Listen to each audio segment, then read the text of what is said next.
प्रसाद की जन्मस्थली आज भी उपेक्षित है।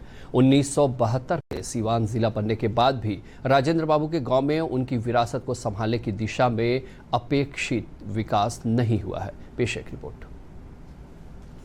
1972 में सीवान को जिले का दर्जा मिला। संयोग से इस जिले में भारत के पहले राष्ट्रपति डॉक्टर राजेंद्र प्रसाद की जन्मभूमि थी। आज़ादी के 74 वर्ष बाद भी राजेंद्र बाबू की जन्मस्थली जीरादेई का अपेक्षित विकास नहीं हुआ।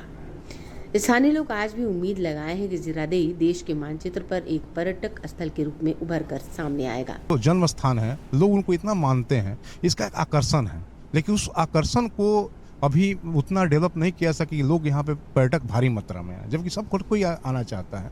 तो यहाँ पे व्यवस्थाएं निसंदेह कुछ बनी हैं, लेकिन अभी बहुत कुछ करना चाहिए और वो व्यवस्थाएं करने के प्रयास हों। एक चीज़ मैं बता दूं, बार बार बोला जाता है कि ये नहीं हुआ, वो नहीं हुआ।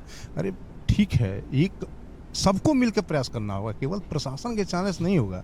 स्थानीय मुखिया अक्षयलाल शाह और शिक्षक कृष्ण सिंह बताते हैं कि पुरातत्व विभाग ने सराहनीय काम जरूर किया है, लेकिन पर्यटन स्थल के रूप में जीरादेई का विकास होना अपेक्षित है।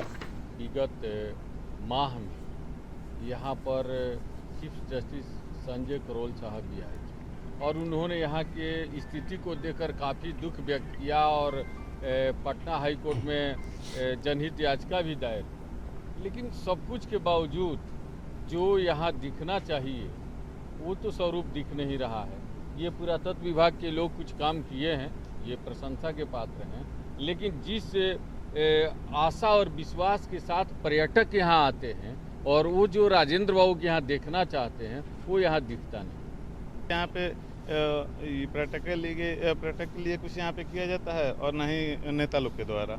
यहाँ पे हमारे देखने से तो मतलब जिस तरीके का विकास होना चाहिए उस पर मतलब बिल्कुल यहाँ उस तरीके का विकास नहीं है।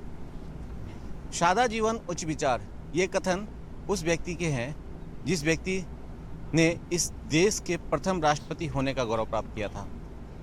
देश के प्रथम राष्ट्रपति डॉक्टर राजेंद्र प्रसाद का राष्ट्रीय आंदोलन में महत्वपूर्ण भूमिका रही।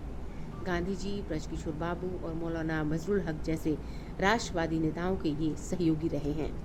साथ में संविधान सभा के अध्यक्ष की भूमिका भी राजेंद्र बाबू ने निभाई है। दूरदर्शन समाचार, पटना ब्यूरो।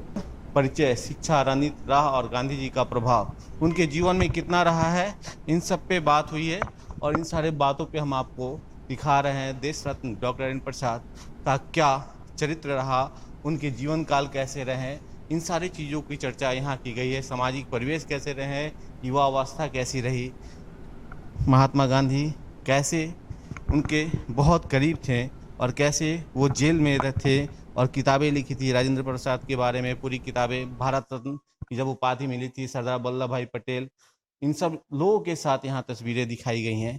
भारत के जो संविधान है उस संविधान को लिखने में अहम भूमिका निभाई थी। सीवान से दूरदर्शन के लिए आकाश। केंद्र और